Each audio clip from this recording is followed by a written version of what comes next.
The freezing wind cut through the crowded downtown streets as hundreds of people hurried past without looking down. Curled against the wall of a closed bakery sat a little boy no older than 8, desperately wrapping his tiny body around his baby sister. Her lips had turned pale, her little fingers barely moved, and her weak cries were growing quieter with every passing minute. Gathering every ounce of courage he had left, the boy stepped into the path of a luxury car that had just stopped at a red light. Security guards rushed toward him, but before they could pull him away, he looked straight into the eyes of the man climbing out of the back seat and whispered words that froze everyone in place. He begged the stranger to help because his baby sister was freezing. In that single heartbreaking moment, one of the richest CEOs in the country forgot about billion-dollar contracts, forgotten meetings, and everything he believed mattered. He only saw 2 frightened children fighting to survive another winter morning. If you believe kindness, forgiveness, hope, and second chances still exist in this world, please like this video, leave a meaningful comment, share this story with someone you care about, and subscribe to our channel. Every act of support helps our community spread more stories that remind us humanity is still alive. The city sparkled beneath a bright winter sun, but the sunlight brought little warmth. Office towers reflected golden light while busy sidewalks overflowed with people carrying coffee cups and briefcases. Among them walked Grayson Alder, a 45-year-old CEO whose name appeared on magazine covers almost every month. He had built one of the country's largest engineering companies from nothing, earning respect for his intelligence and determination. Employees admired him, shareholders trusted him, and competitors feared him. Yet behind the polished suits and confident speeches lived a man carrying unbearable loneliness. 5 years earlier, Grayson had lost his wife, Clara, to a sudden illness. They had dreamed of raising children together, but life had taken those dreams before they could become reality. Since then, he buried every emotion beneath endless work, convincing himself that success could somehow replace love. The little boy standing in front of his car was named Declan, and the baby wrapped inside his oversized sweater was his 16-month-old sister, Rosalie. Only a month earlier, they had lost their mother after she suffered a severe stroke.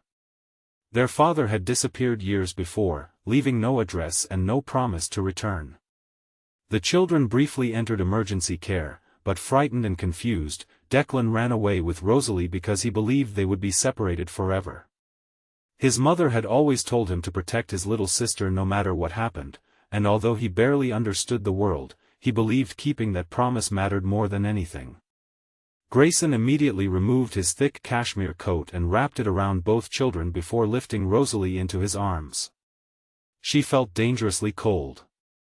Without another thought, he ordered his driver to head straight to the nearest children's hospital.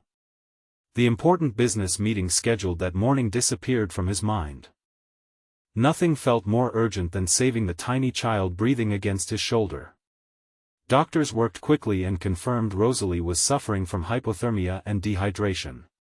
Fortunately, they believed she would recover completely because help had arrived just in time. Declan refused to leave her bedside. Even when nurses offered him warm food and blankets, he stayed close, afraid someone might take his sister away while he wasn't looking.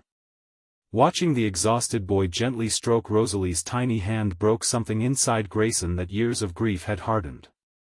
Hospital staff contacted Child Protective Services, who soon arrived to investigate. They discovered there were no immediate relatives willing to care for the children. Plans quickly formed to place them into temporary foster homes until permanent arrangements could be made. When Declan overheard that he and Rosalie might be separated, panic filled his face. He clung to his sister's blanket with silent determination, unable to imagine a life without the only family he had left. Grayson couldn't ignore the fear in the boy's eyes. It reminded him of his own childhood. Long before becoming successful, he had grown up in a struggling household where his widowed mother worked multiple jobs to keep food on the table. He remembered promising himself that if he ever had the power to help others, he would never look away from someone in need. Somewhere along the road to success, he had forgotten that promise. Over the following weeks, Grayson visited the children every afternoon. He brought storybooks instead of expensive gifts. He helped Declan with school lessons arranged by hospital volunteers and patiently listened as the little boy described his dreams of becoming a bridge engineer because bridges helped people find their way home. Rosalie slowly regained her strength, smiling every time Grayson entered the room. Nurses noticed the remarkable bond growing between them. Rather than trying to use his wealth to influence the legal process, Grayson cooperated with every recommendation from social workers. He completed parenting classes, attended counseling sessions, and opened every part of his life to careful evaluation. He wanted the authorities to see that he wasn't trying to rescue the children out of pity. He genuinely wanted to become the stable family they deserved. During one home visit, social workers noticed something surprising. The enormous mansion that had once felt cold and empty was slowly changing. One room had become a cheerful nursery painted in soft colors. Another had been transformed into a bright bedroom filled with books, puzzles, and model airplanes because Declan had once mentioned loving anything that flew. Yet the biggest change wasn't inside the house. It was inside Grayson himself. Employees noticed he smiled more often. He left the office earlier to attend parenting workshops. He no longer measured every day by business achievements but by moments that truly mattered. Months later, the court officially approved Grayson as the children's adoptive father.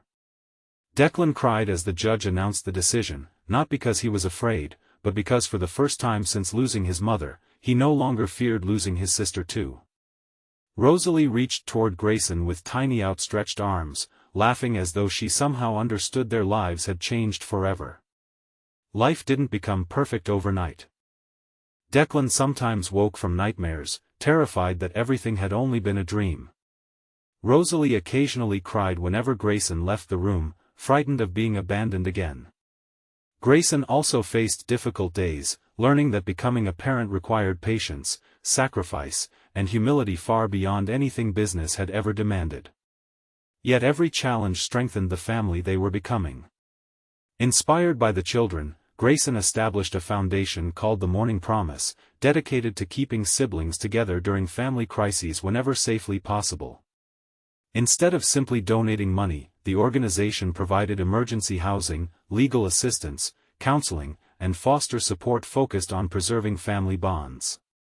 Thousands of children eventually found hope through programs inspired by one little boy's determination never to let go of his sister. Years passed, and the bright winter morning that had changed everything slowly became a treasured family memory. Declan excelled in school, eventually earning scholarships to study engineering. Rosalie grew into a joyful little girl who loved painting pictures of bridges stretching across rivers beneath sunny skies. Every family portrait hanging inside their home included one familiar item draped over a chair nearby, the old wool coat Grayson had wrapped around them on the day they met. It remained a reminder that compassion often begins with something as simple as stopping long enough to notice another person's pain. One crisp spring afternoon, Declan stood beside Grayson as they watched Rosalie laughing with friends in a playground filled with sunshine. The little boy who once carried impossible burdens on tiny shoulders had become a confident young man filled with hope. He quietly admitted that he used to believe heroes only existed in movies. Now he understood that real heroes were ordinary people willing to stop when everyone else kept walking. Before we reach the end of this story, we'd love to hear from you. Please leave a meaningful comment and tell us, what simple act of kindness has changed your life or restored your faith in humanity? Your story might inspire someone who needs hope today. Grayson looked toward the bright blue sky and silently thanked fate for delaying his car at one ordinary traffic light. Had he arrived a minute earlier or later, he might never have met the two children who transformed his life. He had spent decades building skyscrapers that touched the clouds, yet his greatest achievement wasn't made of steel or glass. It was built from love, trust, and the promise that no child should ever face the world alone. If this story touched your heart, please like this video, leave a meaningful comment, share it with someone who needs hope today, and subscribe to our channel so you never miss another emotional journey.